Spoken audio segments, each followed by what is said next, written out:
Hear that? Nothing? Me neither. But that's the perfect spot for your company's name to step into the spotlight.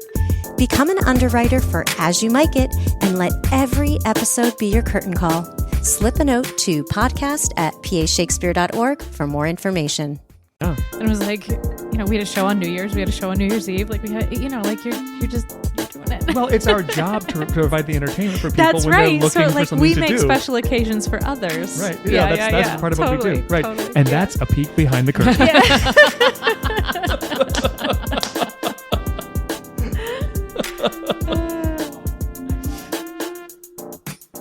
Welcome to As You Mic It, the official podcast of Pennsylvania Shakespeare Festival. I'm Artistic Director Jason King-Jones, and as always, I'm joined by Director of Education and Community Engagement, Kim Carson. Hello. And Associate Producer, Connie Behringer. Hello. For this episode, we're looking at building bridges between classic and modern, the original stories versus where we are now.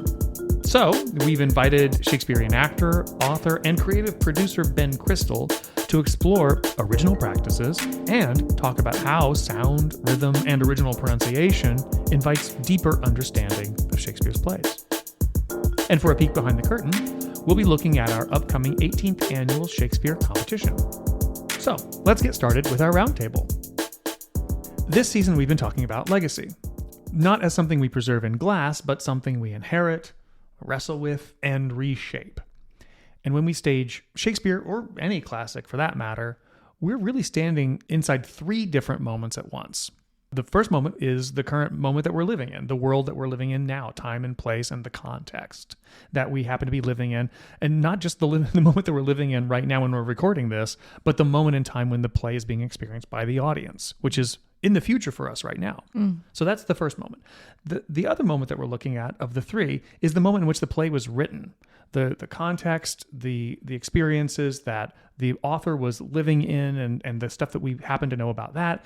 And then that third moment is the moment that the playwright's actually writing about, whether that's the time and place that they were writing in the moment, or if they were writing it at a distant place, at a different land, at a different time. Mm-hmm. So we really have to triangulate all three of these moments in time and space, ours, the playwright's moment that they were writing, and the world in which they were writing about, and triangulate all three of those things in order to create the deeper understanding of the stories we're going to tell. Mm-hmm. And sometimes those points on the triangle overlap so that it feels much tighter. But often, especially with doing classical pieces, we have to wrestle with all three of those when we're thinking about how we tell these stories. It's one of the joys of working on classical pieces is to be able to wrestle with all of that, to unpack those different moments in time and to find something that harmoniously helps all of them really vibrate. Yeah. Mm-hmm. So what we're going to be talking about in this roundtable is how those moments in time are a part of these stories that we're going to tell. We can really touch on any of them, but since we are going to be doing Shakespeare, perhaps we should talk a little bit about As You Like It, Romeo and Juliet, Coriolanus, the three that we're going to be tackling a lot. Yeah, Kim, what do you want to talk about as far as You Like It is concerned? Yeah, I always think, especially approaching Shakespeare classics, these things that we think about as being not for us or not about us or of this really ancient time and this old guy that was living in a different place and it's sort of become one of the missions in my life to make it feel like Shakespeare is for us. Of course. Right. These stories, the things that they're grappling with, whether it be love or mortality or pride or whatever it is that these stories are exploring, I think about how do we make that feel urgent? How do we make that feel interesting to the modern audience, and that they have access to it in a way that feels visceral and true, right? Mm-hmm. And so for As You Like It, we're playing a little bit, it's the 250th anniversary since signing the Declaration of Independence, and that's a big thing for us. And we're here in the Lehigh Valley, right? And so when you and I were having some conversations about what are we going to do with this thing, where are we going to set it, and how are we going to do it, and this is our community tour, so I think accessibility is number one importance. And by accessibility, you mean accessing the story? So that our audience members, whether they're 6 years old or 106 years old, that they can understand what's going on and laugh a little bit, relate to or it. Feel something a little bit, think about it, right? Right. And so going, well, what are the ways that we can make this, and this is also a really fun play. So how do we make this fun for our audience? And do you want to talk a little bit about what Yeah, I guess we can. So we've kind of created a fourth point on this triangle. We've made the triangle a quadrilateral, and we created kind of an alternate kind of time and place in a way that we were really kind of thinking about what was the Valley kind of like 50 years ago when it was experiencing the bicentennial. And of course, when Shakespeare was writing the play, and when he was writing As You Like It, he said it in a court and then in Arden. But it was, although not...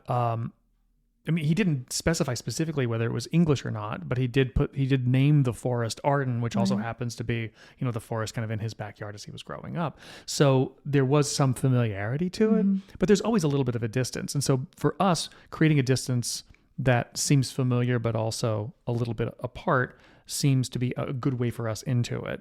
So we're kind of setting it around 1976, somewhere kind of in an area that might feel kind of like the Lehigh Valley, maybe with Bethlehem still being kind of a humming steel town, and then places like DeSales University still being very much in the cornfields, and the wilderness and the forest being so much closer to the doorstep than it may even feel like now. Right.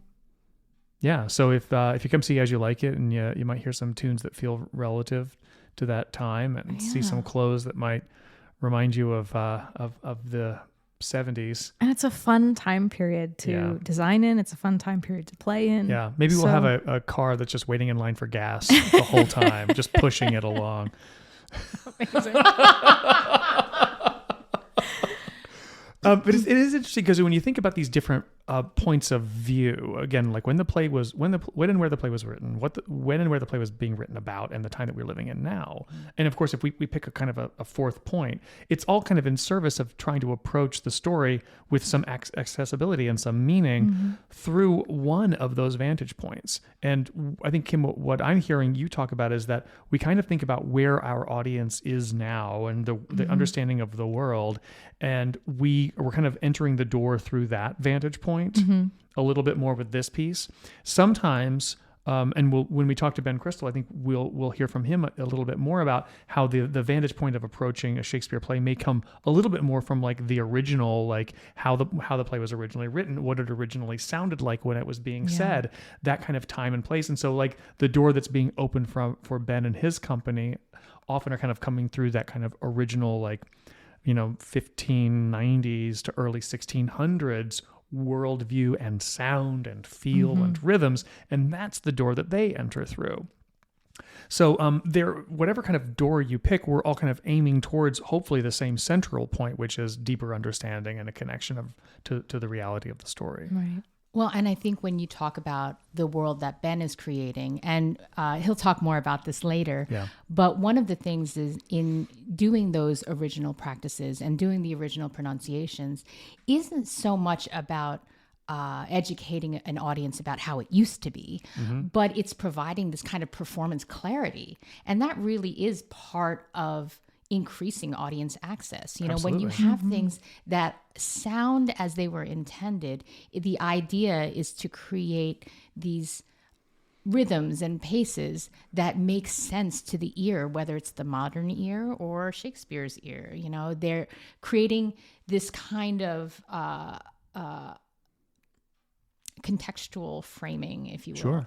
And so by giving weight to the words and giving weight to the text in a way that is so specific, it really does allow for the audience to have this kind of greater understanding just from a rhythm and a musicality kind of way. Absolutely. And what we haven't even considered, and we don't necessarily do it right now at Pennsylvania Shakespeare Festival, although we have discussed it.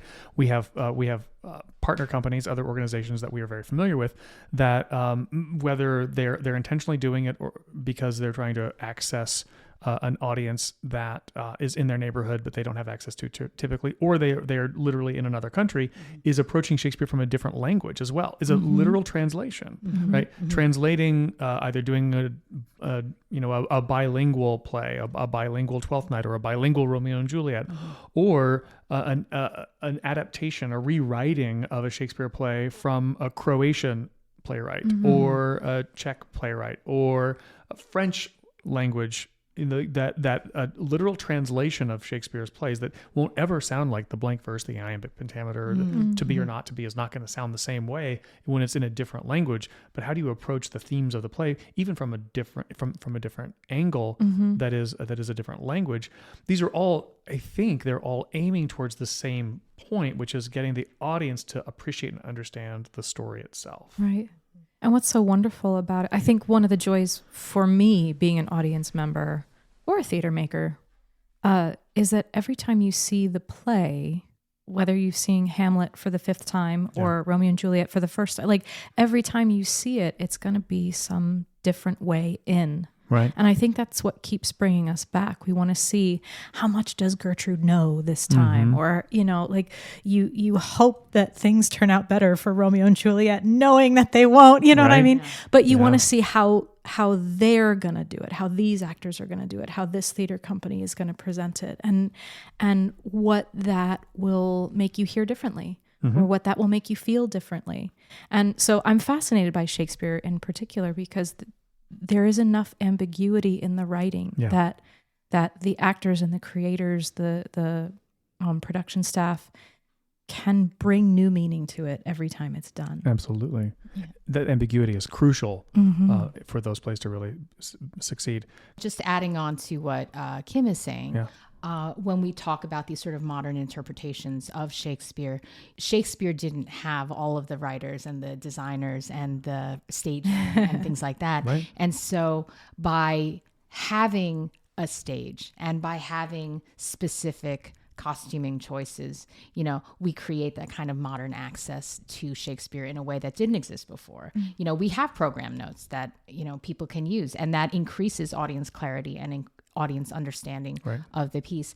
And we can create sets and we can create a framework and we can do all of these things that didn't exist, but that enhances the audience experience and it enhances the audience understanding and it creates context in a way that when we look at it, then we can say, yes, this is what Gertrude meant in this portion or however we look at it. This kind of modern accessibility does become a creative act.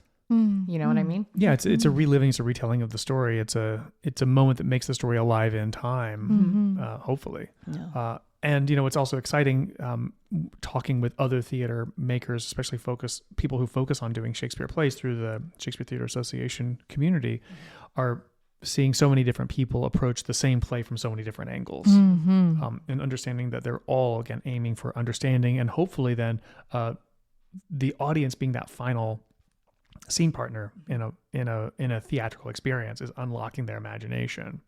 And so part of it also is like how much of their imagination do we give them, right? How much of that imagined world do we give them through costumes or through sound or lighting, scenery, and how much do we invite them in to engage their imaginative forces? On Your Imaginary Forces Work, says the chorus in Henry V.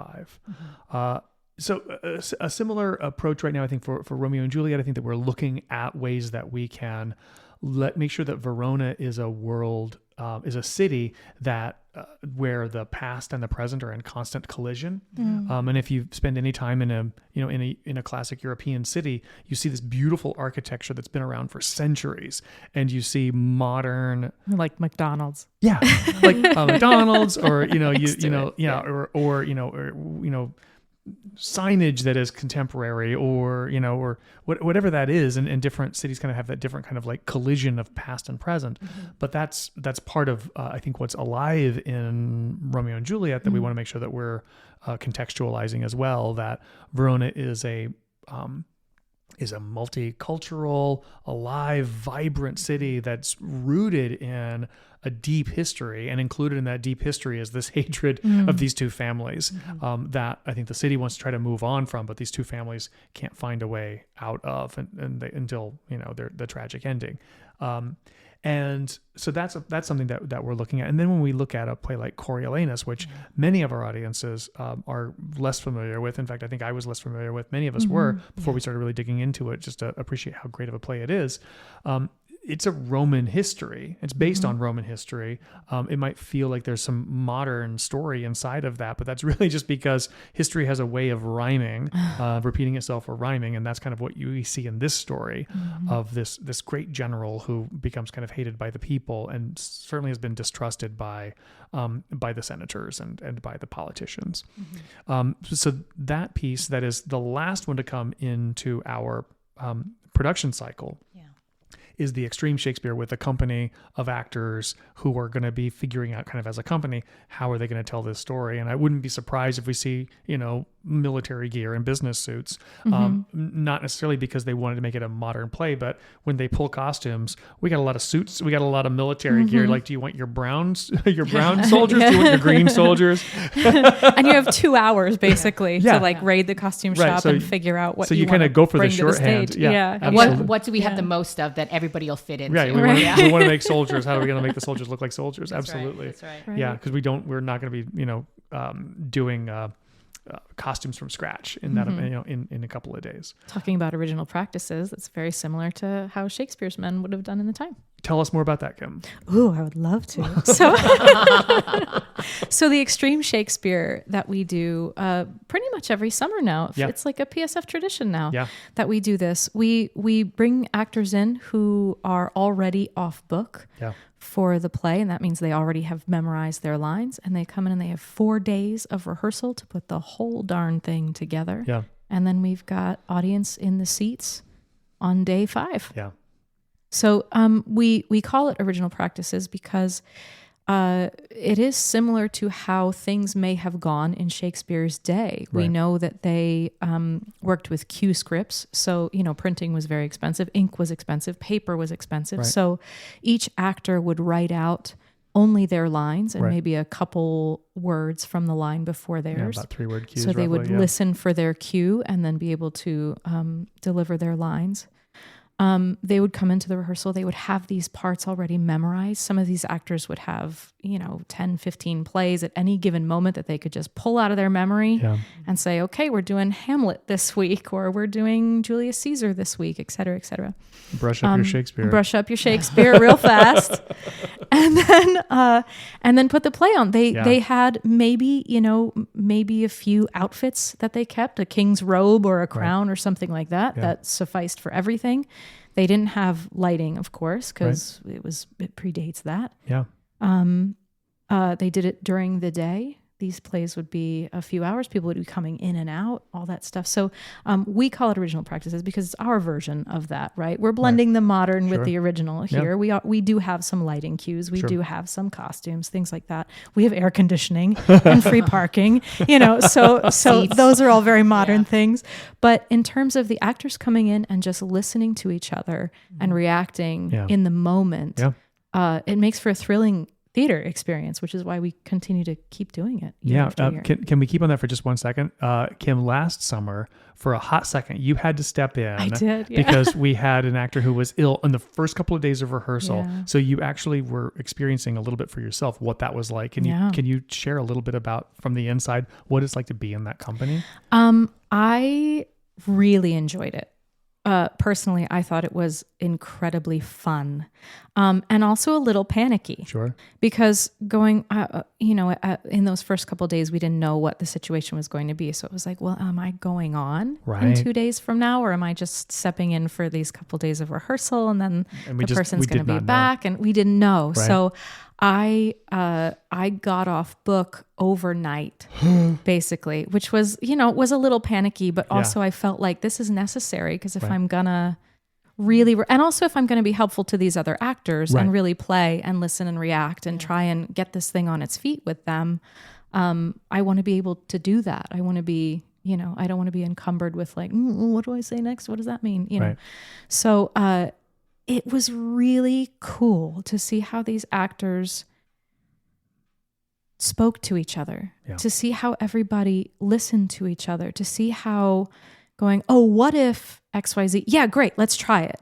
Mm-hmm. Maybe that didn't work. Let's try it again. Like there was very little conversation about how we were going to do things And it was like, let's try this. Okay, go. And then we would try it. Like the rehearsals really were up and alive and active the entire time. You were playing. We were playing, right? We were playing and trying stuff and listening to each other and trying to surprise each other or make each other laugh or push each other or whatever. And so that was a really wonderful way to work. That's I really enjoy that. Yeah. I'm going to ask the question that often gets asked, but specifically to what you just did. How did you learn all of those lines? I am just a weirdo like that, to be honest. Like, I could give the answer of like, oh, there's coding or, oh, there's what, but it's really just repetition and doing it. And my brain, I think the way my brain works short term is very, very strong. And then long term, like everything gets dumped. I don't have a good memory on a lot of things, but in the immediate things like learning songs, learning lines, for some reason, that is just something that my brain is wired to do. Well, and it's also helped that you've had professional experience being an actor for a number of years. So like, you've and that's it's a muscle, it's somebody who runs every day like you do. Yeah. You go like, running 3 miles is no problem. Whereas for me, who I haven't been running in quite some time, like I don't think I could go 3 miles without stopping, Sure. So it's the same kind of thing. It's a muscle like anything else. Yeah. And that's part of it. Like their actors have an expertise. Yeah. And one of their expertise, especially the company, the people that we bring in are people who have strong memories. Absolutely. Especially for the original practices or the extreme Shakespeare. Shifting over, because I don't want to spend all of our time in this roundtable just talking about Shakespeare, but I also want to see that this idea of thinking about when the play was written, what the play was written, the time and place it was written about, and where we are now, that applies to all of the scripts that we're dealing with. I mean, even if with a new play is being written about another place and time often, and not necessarily even the here and now. What does the here and now feel like? But we're thinking about what our musical is, which is Million Dollar Quartet. It premiered how long ago? Like 15 years ago on Broadway. That's right. And it was originally done at the Goodman Theater in Chicago, and it had a bit of a life of kind of being created before it then went to Broadway and then toured around the country. And now we have this cohort of actor musicians who've played Johnny Cash or Carl Perkins or Elvis Presley, or maybe all three of them, and people who are just experienced at being Jerry Lee Lewis on the piano. These people kind of like exist in the world now, and they help us out in the hiring process. But they are all writing about or playing in a time and place of the past. Yeah. That was a specific moment at Sun Record Studio in Memphis, Tennessee. And there was a specific moment in time that was being written about. Connie, you've been living kind of in this from the casting standpoint. That's right. I'm thinking about not only like when the play was written, but the time that it was written about and how we're experiencing it. What are the things that a modern audience is going to be, listening to, thinking about, questions they're going to have that the play really answers, and maybe some things that the play doesn't necessarily answer as well? So one of the things that, just going backwards a little bit, sure, when we think about this play and we think about the casting and we think about the people that we're having, you say there is a cohort of wonderful actor musicians around the country that have done Jerry Lee, they have done Elvis. And so from our point of view, one of the big questions that we have is, this is a specific moment in time. This is a specific moment in history. Right. How are we going to represent this in a way that's new and fresh for our audience? Right. Because this is lightning in a bottle captured, but how can we create more lightning for that bottle? How can we create this moment where people will come and see this production and say, I love the way they did that. And so part of that, when we cast it, we want to cast exciting people, and we want to cast people who know what they're doing. That way, like you say, when you wanted, and I'm pointing to Kim right now. Like Kim says. Like Kim said, when she was doing, when you were doing the extreme, you wanted to be off book, you wanted to be there, and you wanted to be able to give more to your fellow actors. Just so we have these performers coming in who are brilliant at what they do, and they know how to do this. And because of that, we can work with that and have them do it the way we want to see it. we can have them present it in a way that is authentic to the characters and authentic to the time, but at the same time, really tell a strong story that's attached to it. So people are not going to be just coming in, listening to fun music, which it is. Right. And they're not just going to be watching people who are so evocative of these great artists, which they will. Right. But then they're also going to be here and be entertained by this amazing story, because we are going to be able to work with these people to create this wonderful framework to give our audience something new. Yeah, and Jim Helsinger, who's the director for the piece and artistic director at Orlando Shakes and a friend of the festival, when he talks about Million Dollar Quartet, he talks about the play being an event in which we are seeing young people on the verge of greatness. Yeah. And that was a really kind of great way for us to kind of frame not only who we cast, but then of course on how we're going to design and tell the story. It meant that some folks who've been doing it for 15 years, we couldn't hire because they're kind of past the believable point of being young people on the verge of greatness. They're kind of like they have achieved the greatness and now they're going to move on. And we also want to make sure that the story is really alive because it is about this specific moment in time. In the story, Sam Phillips, who runs the Sun Record Studio, kind of functions as our narrator. Yeah. And it's always helpful when we think about a narrator that a narrator has a limited point of view, right? And that Sam's worldview is just a limited worldview. And so we're looking at, this young people on the birth of greatness, about Sam Phillips running Sun Record Studios, about them wanting to create these, and rock and roll being such a part of the American cultural story and the American experience, we also know that the story of Black America is not reflected in Million Dollar Quartet, except through what Sam Phillips understands it to be, except as Elvis Presley learned this music from the people around him and then adopted these musical forms to then present them to a white audience and then became popular on utilizing the talents of other musical styles from a Black musical experience, not musical theater experience, excuse me. So there is a limitation in that worldview that even in us telling the story, we can't tell the broader story. We can only tell the specific story. And so that's also, as an artistic director, in curating the whole of our season, it also allows us and asks us to make sure that we're telling a broader story. And so in the sense that while Million Dollar Quartet is happening in one theater, what's happening in our other theater is August Wilson's The Piano Lesson, which is telling a very specific story through a specific lens of the family who had kind of come up through the Great Migration and are living in Pittsburgh in the Depression era. They're battling over this family heirloom and family piano, but they're really telling a broader story about the African American experience. Yeah. And then when you're talking about curating the experience, I love that phrase because it really is this traditional storytelling, but in other ways, we're talking about serious editorial choices that we're making. Sure. We look at the work that James is presenting, even from a design perspective. James Iams, the director of The Piano Lesson. Right. He is showing a lot of architectural choices that are reflective of Pittsburgh in the early 1900s. Right. And his design team, Tom Weaver, is both the set designer and the lighting designer. And so like their collaboration and what we're going to be seeing in this design work. Absolutely. And then on top of that, there's really exciting lighting choices that they're making that makes it fresh and modern. And the costumes that Jerry Lynn is designing as well. And that's based on very specific research of the Depression era in these families and in these images of families in their beautiful Sunday best traveling north, migrating up to Pittsburgh from the deep south and wearing their best clothes while they're on a dusty road in the south. That's right. I just saw this video. It was Ethan Hawke talking about acting and his process and all of that stuff. And he said, specifics create dynamics. Yeah.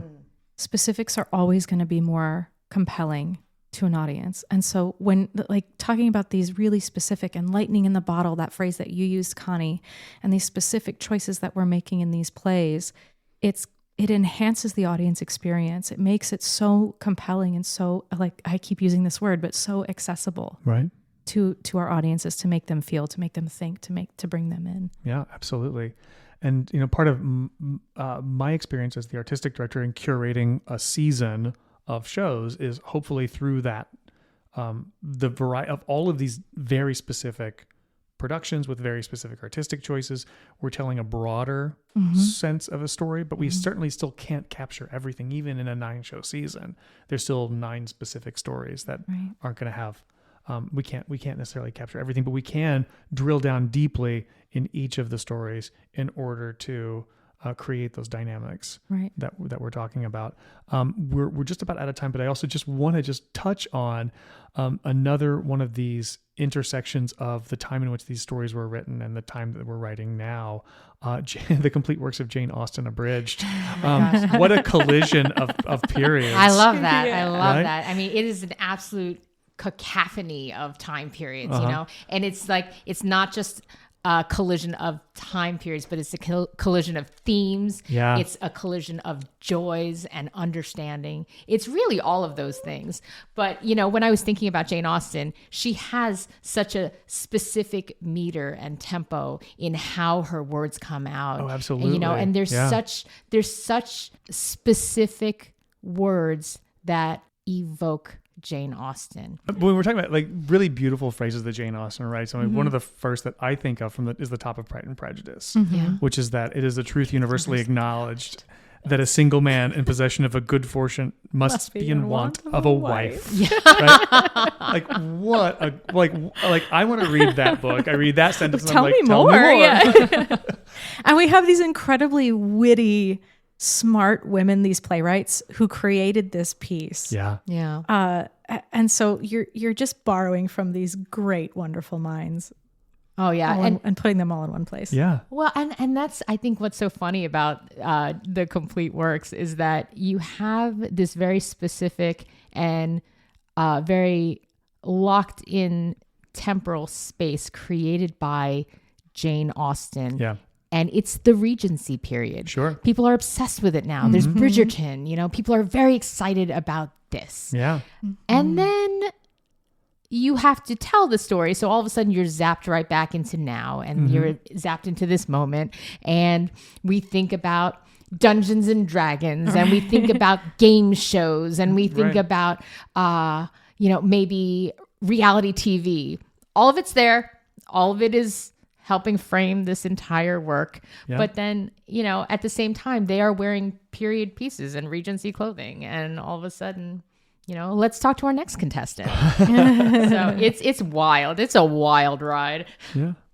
Well, it's the works of Jane Austen become a playground for these actors and for the writers themselves to kind of play inside of. And I think that it's helpful to think about how when this play was written originally with the actors in mind, that Charlotte and Jessica, two of the co-playwrights of this piece, were also the actors in the show. In fact, those characters in the play are named Jessica and Charlotte. So there's a sense of them kind of creating this for themselves at this time, and now it's taking on a life of its own. And there's some joy in the fact that the immediacy of this being a relatively new play with living playwrights, also being directed by one of the chief playwrights in the piece, Jessica Bedford directing it, there's a sense of that playground still being very active, and the ingredients of that world still being very alive in the creation of this production that we're going to be making with a new company that aren't going to be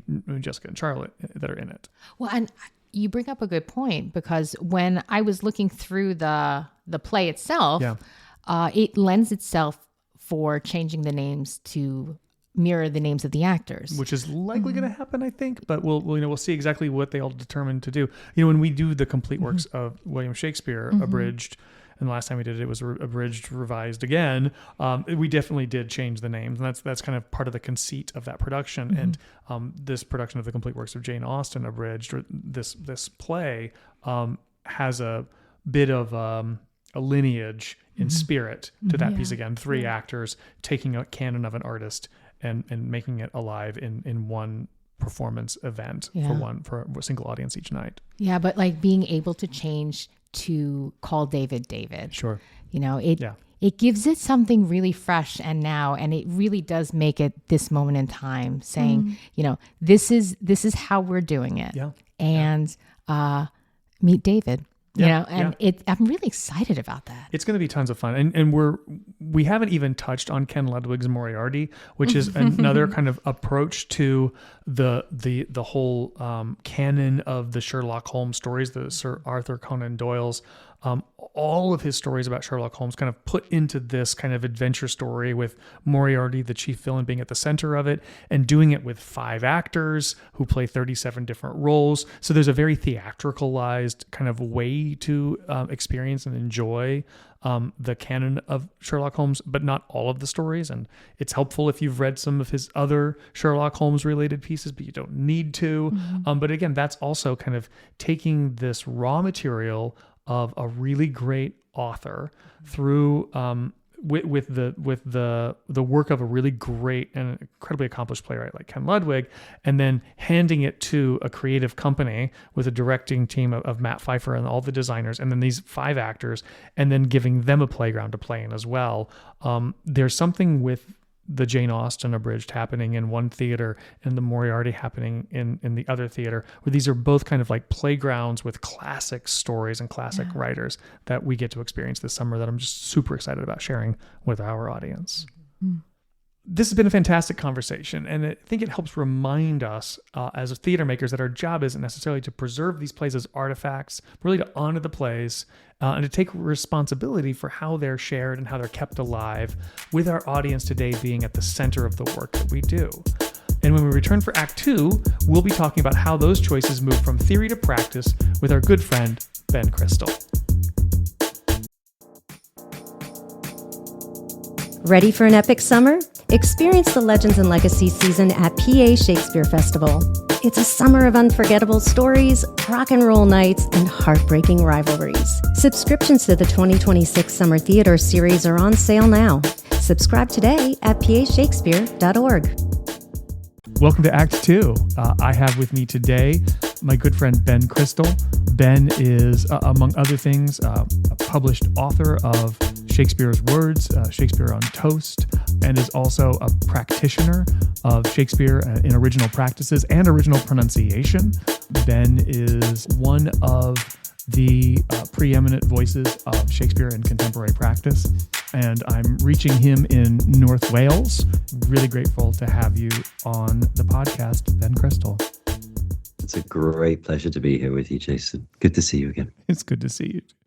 For our listeners who maybe they have a copy of Shakespeare's Words on their shelf, or maybe they don't, I'd love for you to kind of just share with us a little bit about your journey. How did you get to doing the work that you're doing now? How did you find yourself living a life of doing Shakespeare when I don't think that you really liked it when you were younger?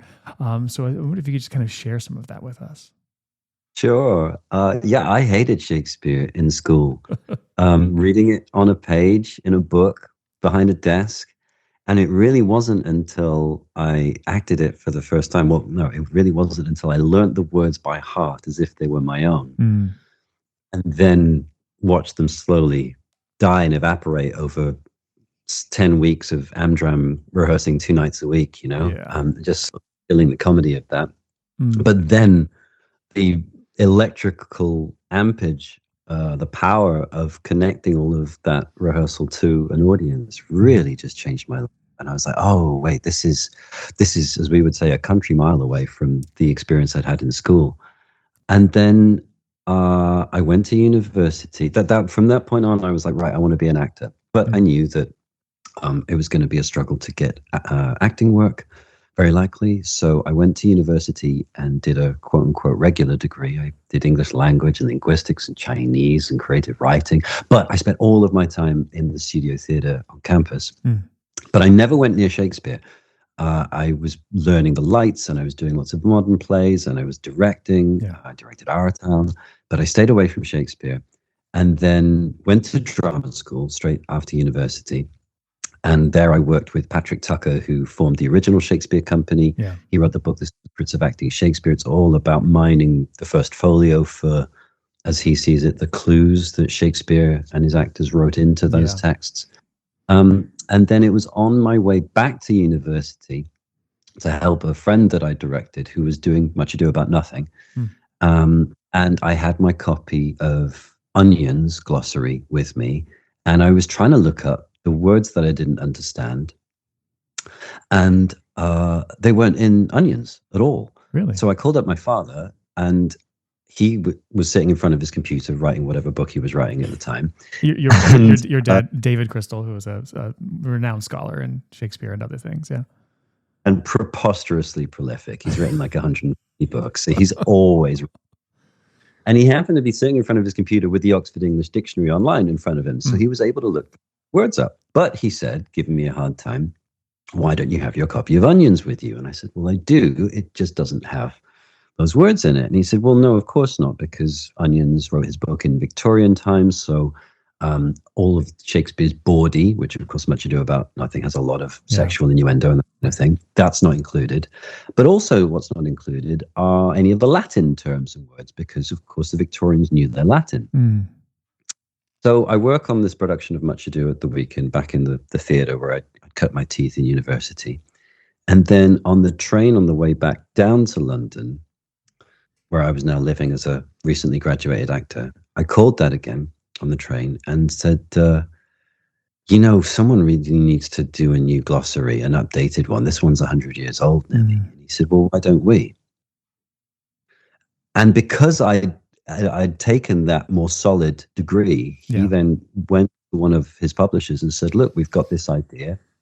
Ben's got, enough academic background to warrant himself as an author, but also is coming from this point of view as an actor. He was then a 50-something-year-old scholar with all of his training.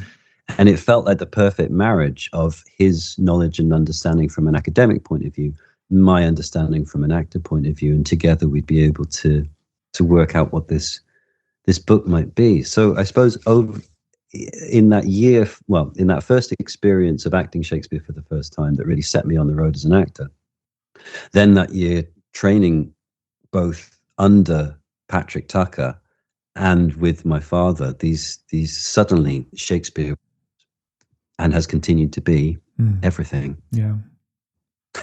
I do love, one of the things about the Shakespeare's Words books, and I'm looking at a copy there, I've got a copy hiding behind me in another bag here, and they're stacked up next to the Onions and lexicons and the OED and whatever else we can grab, because we tend to, when we're going into rehearsal, we tend to kind of grab whatever resources we can and throw them to the actors and say, now figure it all out. And some of them are certainly much more accessible than others. And yours and your father's Shakespeare's Words is one of the most accessible that I've been able to find. One of the other things that I love about it is the graph that you have for each of the plays in the back that kind of just shows like relationship, how people connect with each other, just to try to like understand relationship. And I'm curious about, in a book about Shakespeare's Words, how did relationship and understanding relationship seem to be like so important that you had to publish that as well? Thank you. Yeah, those relationship diagrams, you're picking up on the corner of my half of the contribution, really, because Dad had written dictionaries before. I didn't know how to write dictionaries, but I was able to adjust what he was doing. He knew how to write a dictionary and was like, well, this is how we do it. And I said, yeah, but you can't just define a word, because not only have the words changed, but the difficulty of poetry, right? We don't necessarily want to tell everyone this is what this word means, because we need to leave room for the ambiguity that Shakespeare's writing in. Yeah. So we took on, in terms of the definition side of things, we took on this approach called lexical triangulation. So within the definitions, you'll get the word that we're trying to define, and then there'll be 3 definitions for each word. And the idea is that within that triangle of those 3 words, the meaning that we're reaching for, or that we think Shakespeare's reaching for, or indeed meanings that Shakespeare is offering to us, lives somewhere in there, and then the user gets to decide. Then right before the definitions, I think, is a kind of context. That was me, because I said, well, it's not just about what the word could mean, it's about that changes depending on who's saying it, what they're saying it about, and who they're saying it to. Absolutely. So that was another aspect of the dictionary world that hadn't really been done before. And then coming out of that context idea, I was like, well, I'm about to work on a production of Love's Labour's Lost. I was like, now who is Mark Cade? Can never quite remember. And then, so it was like, well, how can we visually graphically realize the interactions between these characters. And so that whilst the relationship diagrams was my idea, actually Dad drew them all. And it was wonderful coming into his study and he looked up and was like, every play is a different shape. And it's true, you know, it wasn't about just like, oh, every play has 4 or 5 different circles. Depending on the type of play, the genre of play, it all came out looking differently. And then the frequently encountered words, that was my idea too. So I suppose I have found myself in lots of different ways, whether it's in a book or on a stage or in relationship to folk in workshop, building bridges. And I suppose my biggest contribution to Shakespeare's words was, how do we make all of these ideas much more accessible so that it's not just a book for Shakespeareans, but that anyone, whether they're into Shakespeare or not, any level of actor can come to it and go, oh, there's room for me here. Well, that idea of accessibility, I want to home in on a little bit for a moment, Ben, because that was what I experienced when we were working together on this original practice, Quick Rise Practicon, this 3-day event that we participated in, was finding myself and experiencing this group of 35 folks in the circle with us, all finding ways to access characters, situations that Shakespeare writes about in a way that were deeply human and deeply connected to each of them. And, you know, in the 3 days that we worked on this, we probably spent 20% of that time actually with the text.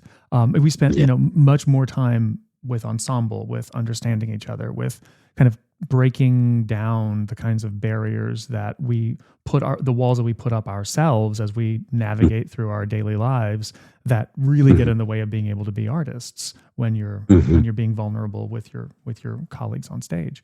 So I wonder if you can talk about how you've kind of then evolved from trying to figure out how to put it down on paper to figuring out how to help make the text accessible on a human-to-human level, whether it be with the artists that you're working with or with the audiences that you're encountering internationally. Sure. Yeah, lovely.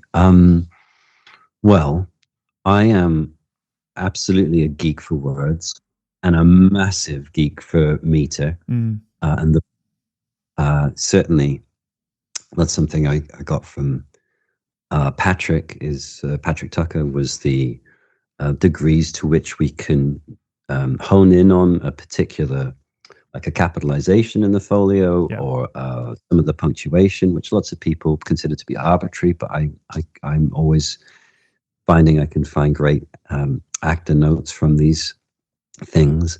And same with the rhythm or the A rhythms with the verse that he's using. So like I adore all of that kind of thing. And yet in the development of this quick raise process of making Shakespeare's plays in around the same time frame that we understand his actors had 400 years ago, which is they would have had about 18 hours over 2 weeks. And so if you compress 3 days, that's 3 full working days as we would have it. I have definitely found myself not spending that much time on the spoken word. I mean, that's not entirely true. I encourage folk to find room for themselves in the words that they're speaking. In other words, I want to hear your understanding and your imagery associated when you say the word king or queen or crown or whatever, you know, because everyone will fill each of these words with their own life experiences, I suppose. That's their own richness. That's what makes Shakespeare so wonderful, in that your speaking of a part will be so beautifully different from someone else doing the same part. But generally, I kind of leave actors alone on the word side of things. If I had more time, we would be digging into the verse like the nerd that I am. Sure. But because we don't, I'm sort of like, look, the words will essentially take care of themselves if the internal engine, if we're playing together in the quote unquote right way, or if we've tuned, or if I've tuned everybody to the same sort of frequency. And that really came about because, so I suppose Patrick Tucker introduced me to the original practice of text, as close as we can possibly get it, with the first folio. Then I spent a bunch of time in the Shakespeare's Globe and in the San Wanamaker Playhouse, the indoor playhouse candlelit that they have, over in Stanton as well, and starting to look at the original practice of space. And in those theaters, I saw people and spoke to people exploring the original practice of fight or song or movement and dance and all these other things.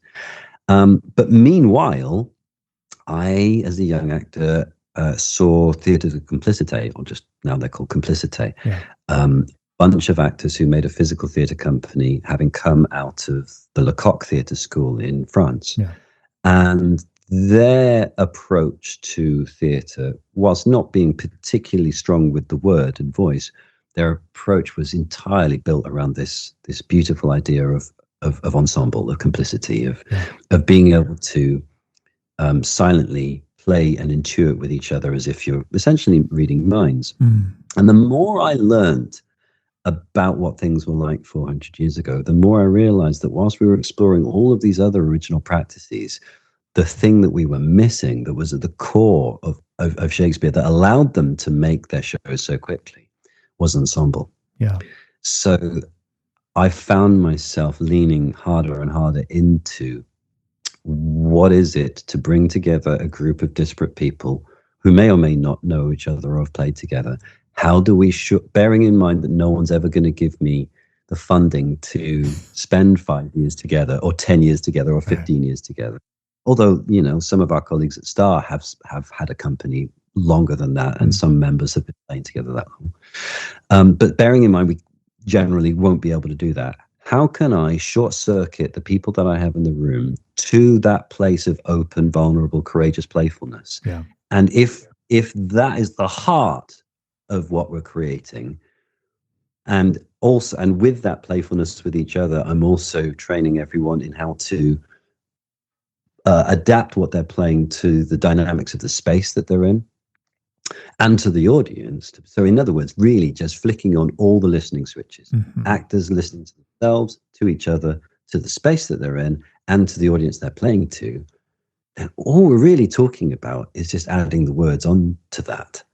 And that's, I realized what they were doing 400 years ago. They were doing a different play 6 days of the week.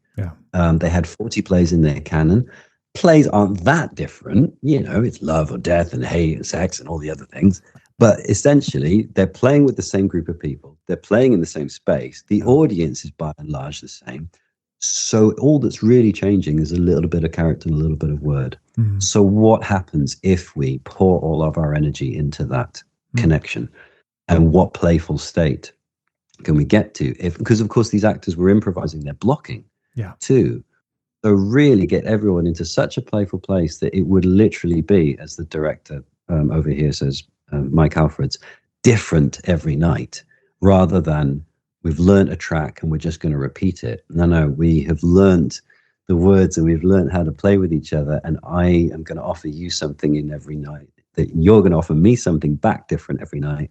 So the experience for the audience, who are also different every night, is going to be wildly different. That, and then bring in this emotionally, deep connection that we've been talking about too, and that personal attachment to the words. I've just been really curious about what that might look like. And it's my iteration of what might have been like 400 years ago, which of course we'll never know the truth of. But what we've found is that this combination of modern original practices brings for a very intense, emotionally rich, unique, and playful environment and product. Yeah, absolutely. Can you, Ben, I experienced a lot of the potential of that, even in a short amount of time in Newfoundland. Can you share with us a moment where you found that it all kind of came together and almost everything clicked the way that you were kind of hoping in this experimentation? Have you had one of those moments, whether it was your Japan tour or some other time, when you were like, the pieces came together and for a second you were able to really kind of like strike that magic? Yeah, I mean, I'm grateful and humbled to say that with every quick raise we've done, that happens. And every time we do it, we're surprised because you never know. And because every time that we do it, The different elements that we use are slightly different too. But when you asked me, then the moment that struck out was so in 2019, I took a company, the Shakespeare Ensemble, to Japan. We toured to remote mountaintops and big cities. The idea was to take the experiment up a notch. So in the quick raises we'd done before, we gather everyone together on a Monday. We usually play to an audience by the Friday. So it's a 5-day quick raise. And then we do the show Friday, Saturday. We have a rest on Sunday and everyone goes home on the Monday. But by that point, everyone's like, well, the ensemble's trained and we know how to play together. And we know, so like Monday's actually when we should be starting play 2. Right. Yeah. And then if we don't have to do all of that training and we took 5 days to do the first one, maybe we only need a couple of days to do the second one. How fast can we get? Right? This is what now I'm getting excited. Yeah. So Japan was the idea was to take that forward with a group of artists that had all done at least one quick raise with me before. And then, as is ever the case, different of my artists weren't available. And so it ended up being a tour with about half and half, people who had done it before, half who hadn't, which was more difficult than it needed to be, because the tour was raise Macbeth in 3 days, do a show, then raise Romeo and Juliet in 2 days, and then we had 1 day to raise Hamlet. Whoa, 1 day for Hamlet. Yeah. And I'm really, really thrilled to be able to say that we managed to pull it off, despite the fact that, as I say, the ensemble were not as experienced, or not all the ensemble was experienced as we hoped they might be. And it was bumpy, for sure. We learned a lot from it. But with the Macbeth show, that was up in this incredible mountain village called Besho Onsen up in Nagano. And there was this shrine building at the top of the town that the first time I visited it a few years ago, I was like, it's like the Globe. I want to do a show here. We brought the villagers from all the communities up onto the stage around us. We had, I've been looking into lots of different original practices. I went over to Beth Burns in Hidden Room in Austin, and she taught me the original practice gesture work she'd been doing. So there's the idea that 400 years ago, they would kind of underscore a hand choreography that looks a little bit like sign language to us. And we still have some of those hand signals, like thumbs up, or where you might put your palms together in a prayer sign, or that kind of thing. But these signals would be going on underneath, not continuously, but whenever them needed a moment of emphasis. And also use it, some of those hand signals, as an insult. Indeed, that became our abstract violence vocabulary, which is really interesting. So we were bringing in original practices, and then also looking at the Japanese theatre's history, which for a time our English theatre history was mirroring, and Japanese theatre has continued. So in kabuki theatre, the female parts are still played by male actors, just like it was this time. Yeah. So we mirrored that in our casting. I played Lady Macbeth, for example. And we also invited a Japanese actor in to play with us. And so it allowed us to bring a bit of Japanese in. Now, Hiroaki, played with an American actor friend of mine, Drew, and they doubled the part of the porter in Macbeth. There's a Japanese tradition of comedy acting called, I think it's called Manzani. I'm not remembering the name well. Anyway, it's a 2-person comedy duo, one straight, one pratfall actor. And we and also, I should say, up in this mountain village where no one speaks English, we were doing the play in original pronunciation. So we were doing it in the recreation of Shakespeare's accent 400 years ago. We had all these other modern original practice elements. Hiroaki was even speaking Shakespeare in Japanese with a 400-year-old Japanese sound. There was a lot of really beautiful elements to it. And just by the way, I just want to reiterate, we didn't start rehearsals until we all met in Japan. This all was in 3 days. It somehow came together beautifully. whilst the villagers didn't understand a word of what we were saying, they said afterwards, communication of heart is your craft, and they understood the story really clearly. So it was really intense. And of course, Macbeth and Lady Macbeth murder Duncan, go to bed. The porter comes on, and I don't know about you, but 99 times out of 100, you go and see Macbeth, and the porter comes on with these 400-year-old jokes, which are fairly impenetrable. Even with a good guide to Shakespeare, they're quite hard to understand. Drew and Hiroaki come on, and they start doing this Japanese and Japanese style comedy. And I was standing at the side of this 3-sided audience because, as I said, we brought the audience on stage in a kind of thrust. And I saw the ripple go through them as everybody relaxed and started to laugh. And for the first time, I think, in my life, I was like, oh gosh, that's why the porter's here. It's a dramaturgical reset. Yeah. It's deflating the tension that's been built up and allowing everyone to roll back their shoulders, sit back into their stomach, have a good laugh again before we pick up and carry on. It was such a beautiful moment of, I think all of these ingredients are the right ones for this event, for this project. I hope that we haven't made the soup too rich and brought too many elements in. And it was a real approbation that with the right combination of tunings, we're never going to, and it would be terrible to try to recreate things authentically, but to try and find out what a modern iteration of these original practices might be and how they might gel together. That was pretty magic. That sounds amazing. And it sounds also like it could have gone terribly too, right? Like that adding all of these elements, like there's great risk in putting all that together. Not only the risk of like the time and adding a new person and adding language. There's a great risk in an audience not connecting to that. There's a great risk in telling a bunch of actors on day one that we are going up on day 3. Learn your lines. Yeah, absolutely. There's so huge risk. Why do you like to play with fire, Ben? Just to switch hats from a producing point of view, economically, it's a lot cheaper. I don't have to find wages for people for 6 or 10 weeks.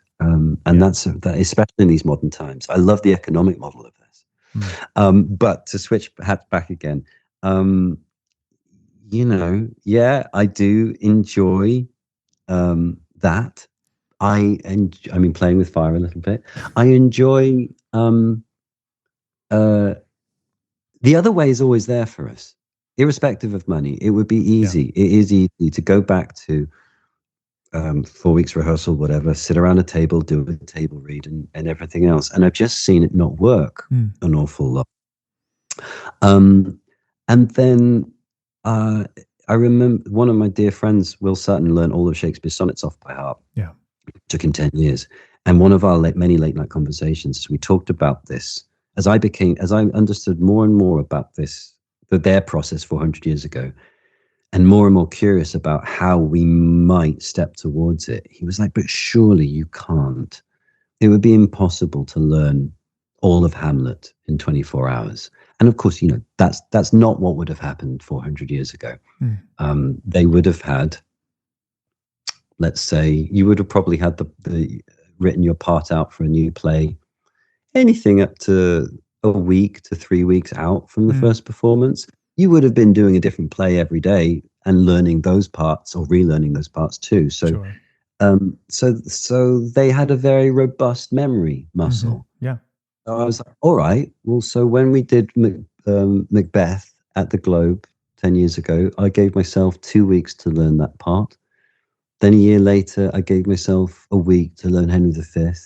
When I did Pericles, or an adaptation of Pericles called Pericles Recomposed at the Savannah Music Festival, I think I gave myself 3 days.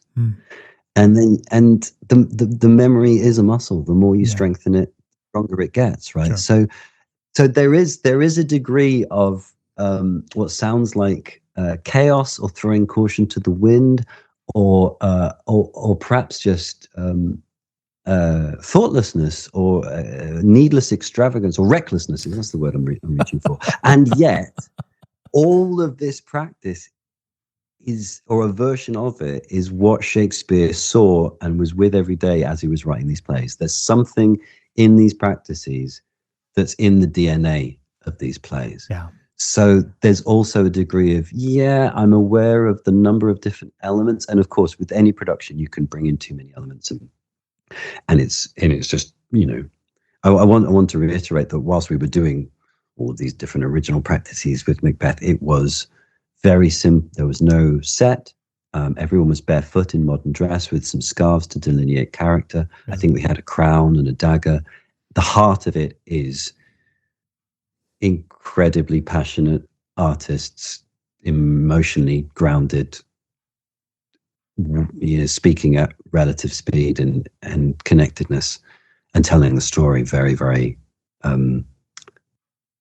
groundedly, I suppose. So, I mean, the nature, or the outward-facing aesthetic is actually quite simple and straightforward. But yes, the reassurance is that with every time that we swing at this, we're aware that there's something at the core of it that's true. And we're not going to always get the right elements in the right combination, but any combination that we've done so far has worked, and it always surprises us. But I suppose it's because we're reaching towards, in the dark, blindfold a bit, but we're reaching towards the way that they did it somehow. How did they do it? We'll never know, but we're getting a strong picture of something like that definitely works. I can say firsthand that there's something very inspiring about the attempt at it, and also as you talked about, short-circuiting a process to kind of create an ensemble as quickly as possible, and by getting people to really kind of peel away the layers of armor that people have to put on in their daily lives in order to then be connected in an ensemble fashion.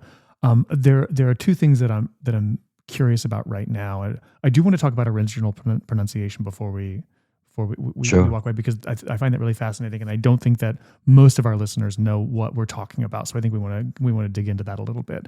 The other thing that is on my mind right now is for our audience at PSF. Typically, in order for us to get all of our people to kind of come see a show, we've got to run the show for at least 2 weeks, sometimes 3 weeks, as we're building, word of mouth about the production, getting our community to really kind of come into it, to schedule their lives to see this. And when we do our Extreme Shakespeare, which is a version of the original practices, and we've talked a little bit about this, and our actors, they meet on a Friday and they're in previews by Wednesday. So they've got a handful of days to put it all together. And then they run that show, for that entire week, plus then a whole other week. And I know that by the time we're running that second week, it's as if they've had 4 weeks to rehearse. It's as if they've had all of that time, and now they're really in a play space. And the challenge, I think, that I notice in the work you're trying to do is try to ensure that it's always staying alive and in the moment, regardless of how, and with only 3 days, there's no way for a habit to have been formed. Right. The conflict that I'm seeing in like, this is really inspiring. I want to do this with our company. However, I've got an audience that it's going to need 2 weeks in order to kind of get all the audience to see the thing.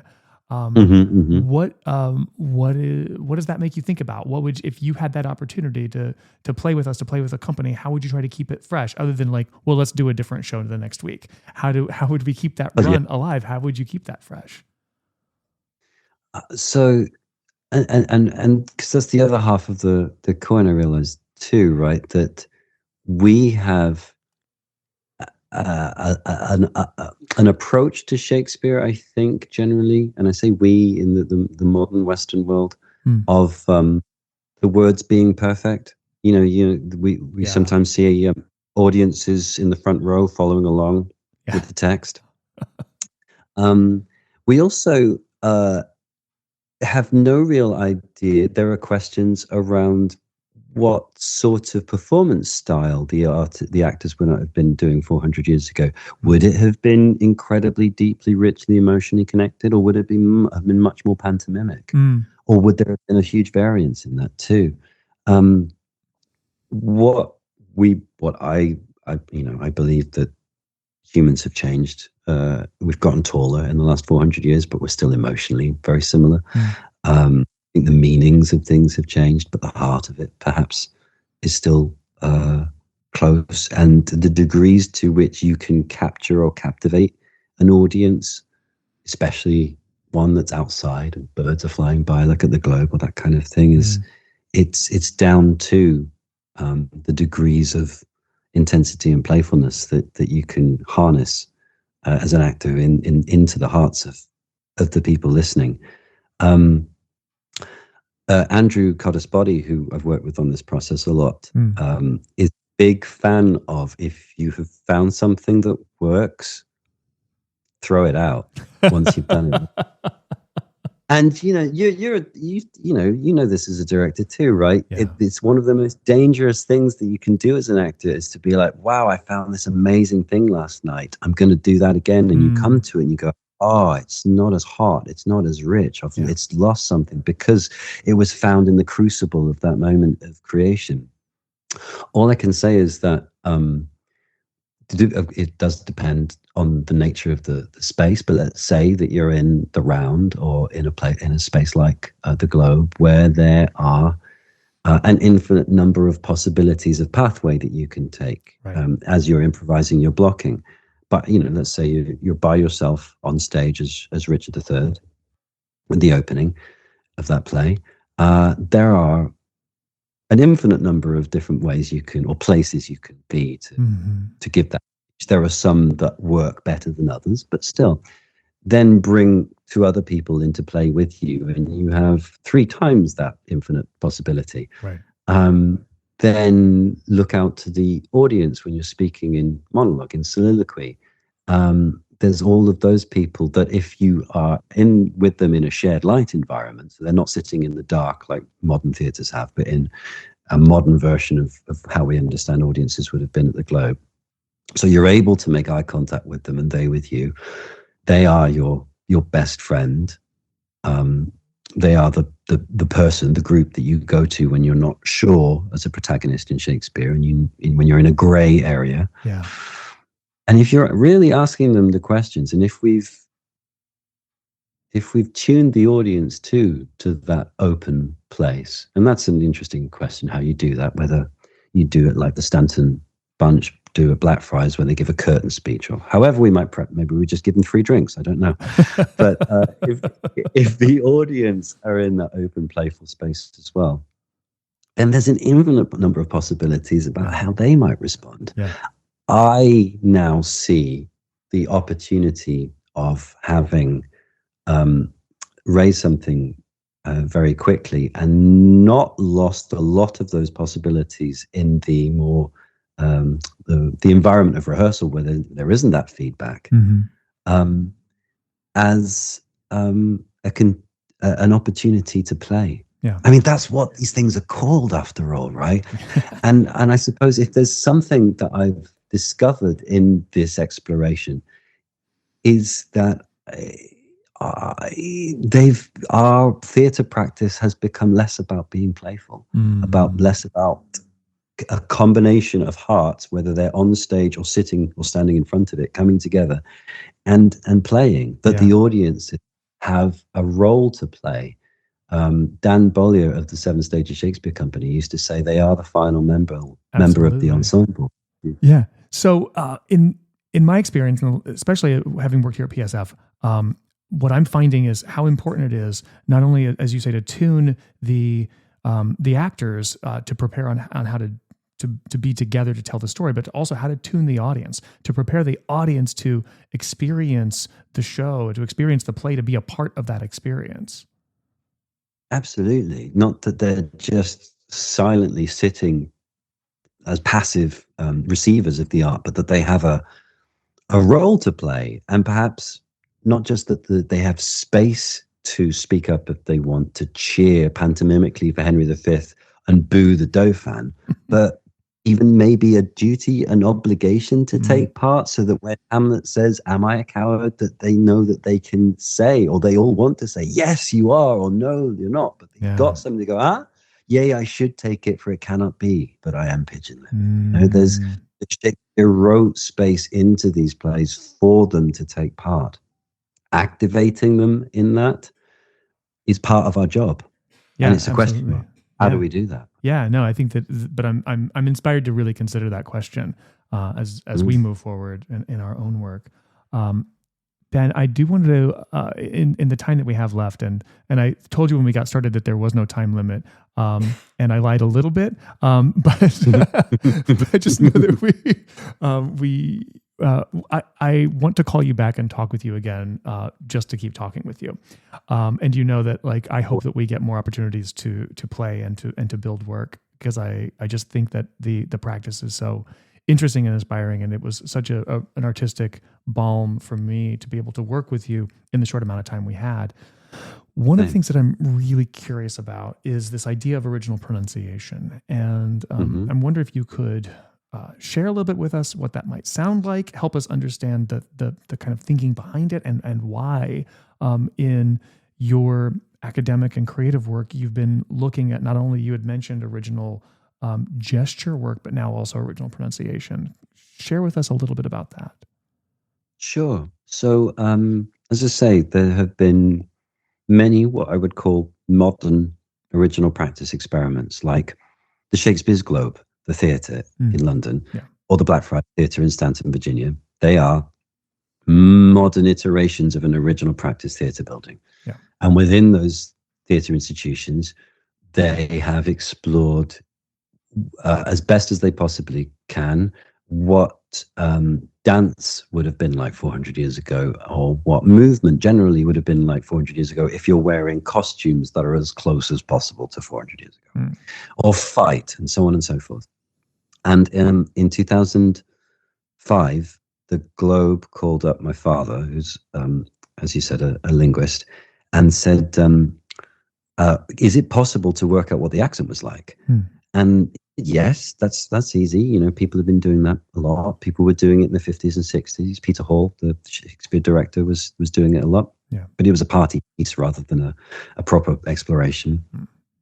And, you know, we can recreate accents from 500 years before Shakespeare. We can go back all the way to Old English. So he said, yeah, that's no problem. And they said, but do you think people will be able to understand it? And he said, yeah, I do. And they were still on the fence about it. And he said, you know, you should probably do it, because if you don't, the RSC in Stratford-upon-Avon will. And he said, you've never seen a project greenlit faster. And so they explored Romeo and Juliet, and in this reconstruction of Shakespeare's accent.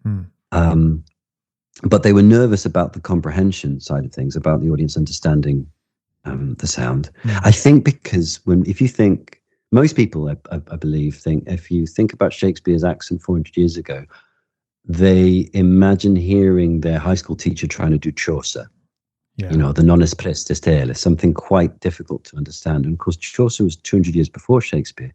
Shakespeare is an early modern version of our language, and much closer to our sound. But so the Globe just did, in their run of Romeo and Juliet, they just did 3 performances in original pronunciation in the middle of it. And when the Master of Movement came in to look at their rehearsals, she suddenly gripped my father's arm and said, when she saw them speaking in original pronunciation, she said, my goodness, they're moving differently.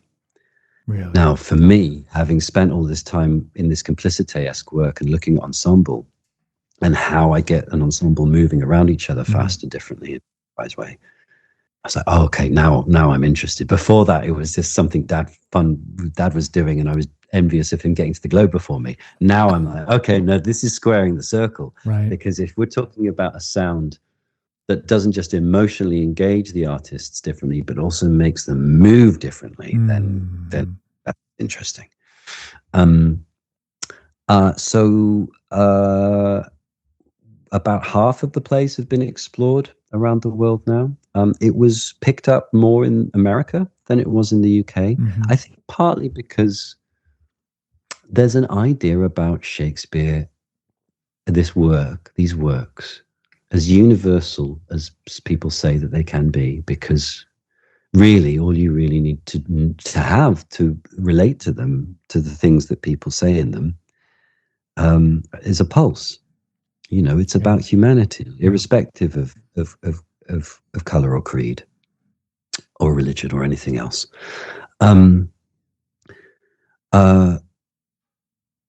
But I've grown up, and I believe a lot of your fellow country folk have grown up with an idea that if you don't have the right sound, if you don't have the right accent, you're not doing it right. You know, you've got to sound like, I don't know, Kenneth Branagh or Laurence Olivier, or that sort of perfect English sound, or the American version of it. And the great thing about this reconstruction, it's the great thing about the accent that Shakespeare and his actors were speaking, is that, they came from all over the UK, as we would now call that, this landmass. They came to London, their accents all mixed together, as accents do. Any group of people, when they come together, either their accents get stronger and more similar. Their accents either get more similar if they like each other, or they get more stronger and more different if they don't like each other. They become accent buddies in the linguistic trait of accommodation, they call it.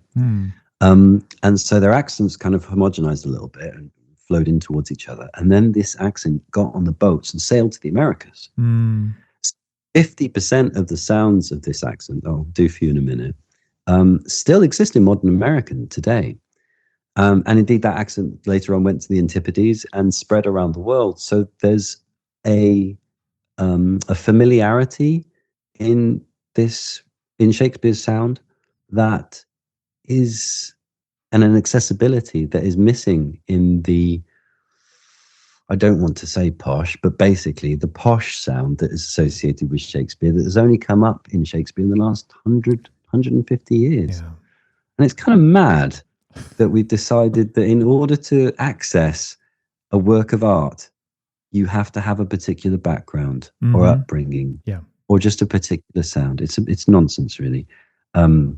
So the other thing I like about this original practice, or this modern original practice, is it levels the playing field.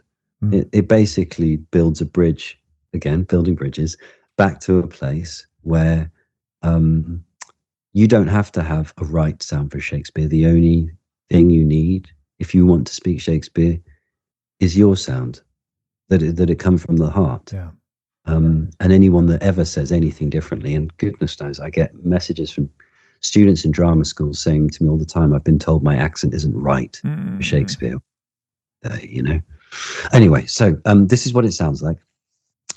If I do the first few lines of something famous, Sonnet 18, in my natural speaking voice, just to refresh your listeners of the words, and then do it again in original pronunciation. And when you hear it in original pronunciation, I just invite you all to reflect on what accents it reminds you of. So here's the first few lines in modern, and then I'll switch. Shall I compare thee to a summer's day? Thou art more lovely and more temperate. Rough winds do shake the darling buds of May, and summer's lease hath all too short a date. All right, so now in original pronunciation. Shall I compare thee to a summer's day? Thou art more lovely and more temperate. Rough winds do shake the darling buds of May, and summer's lace hath all too short a date. Sometime too hot the eye of heaven shines, and often is his gold complexion dimmed.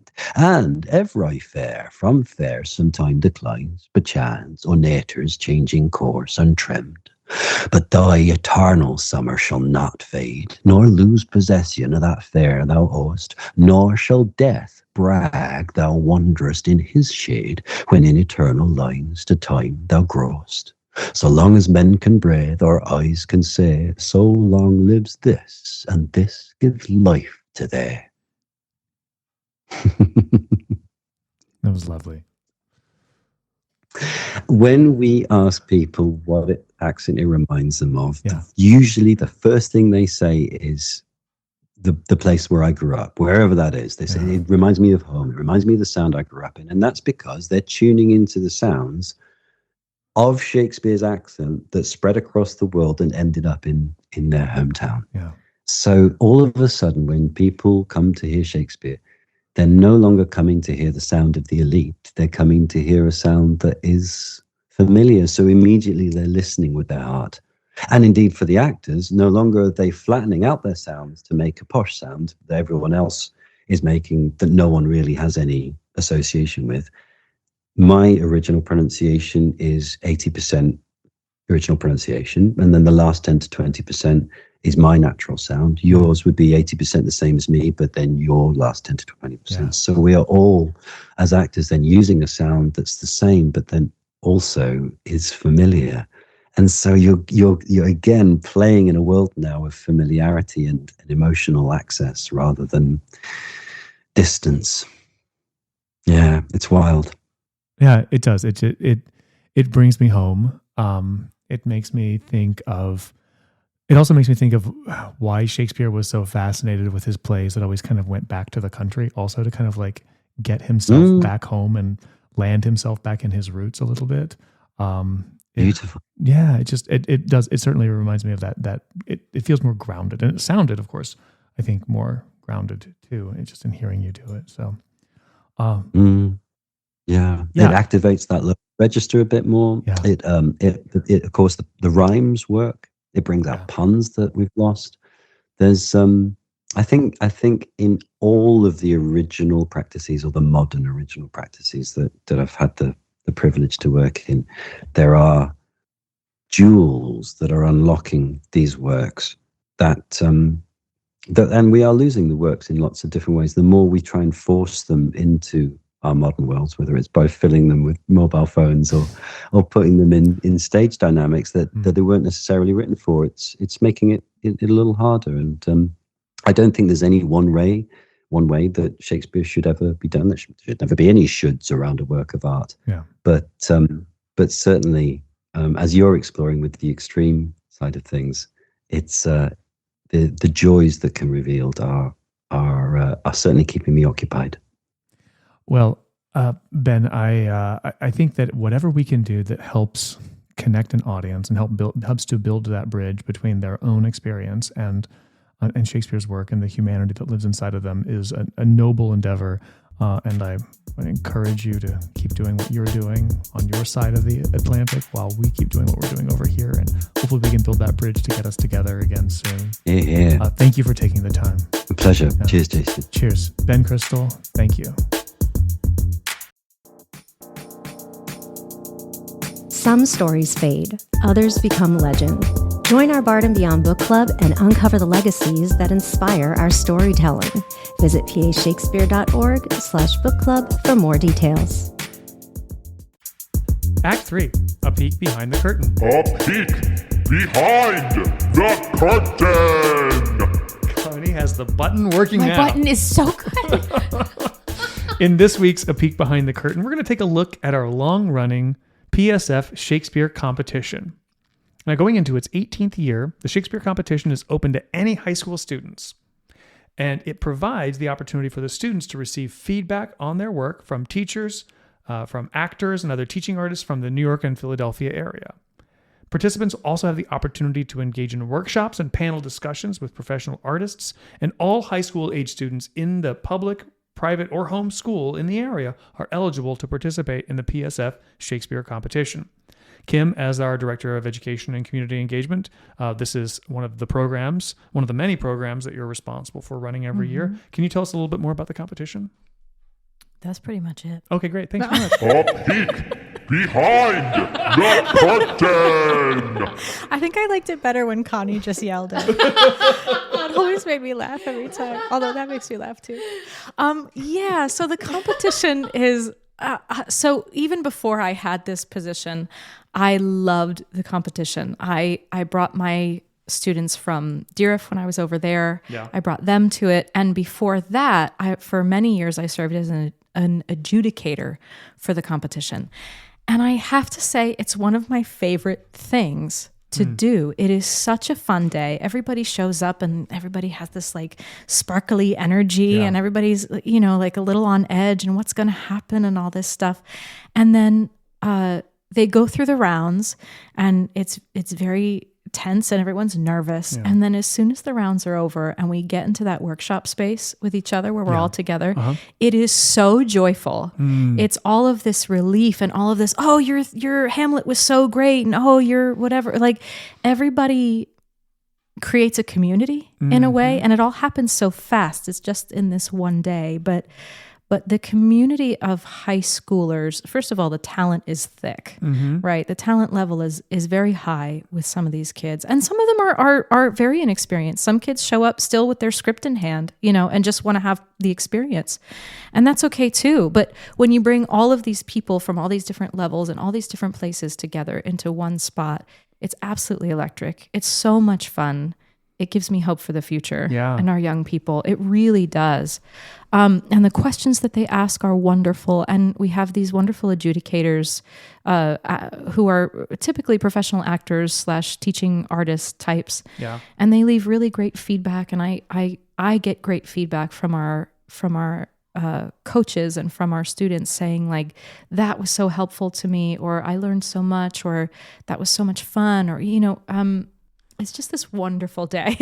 I could go on and on about it. I get really excited about it. Well, and we've had a really great list of adjudicators that are part of the PSF community from the way back. And even now, you know, we have names like Grace Gongluski. We have Suzanne O'Donnell. Yeah. David Pica has done it for us. Right. And so we've had a lot of people who are actually on our stage that our students can interact with and have a really great opportunity to just meet and work with professionals in the theater. Well, that's definitely part of it. And just to make sure that we're also, so if I'm a high school teacher or I'm a high school student and I'm interested in doing this, I have to have a monologue only, or is there also a scene that I can do? So there are two different options. There's a monologue option. Yeah. And then there's a small scene. You could do a duo or a trio scene. So there's scene work and there's monologue options.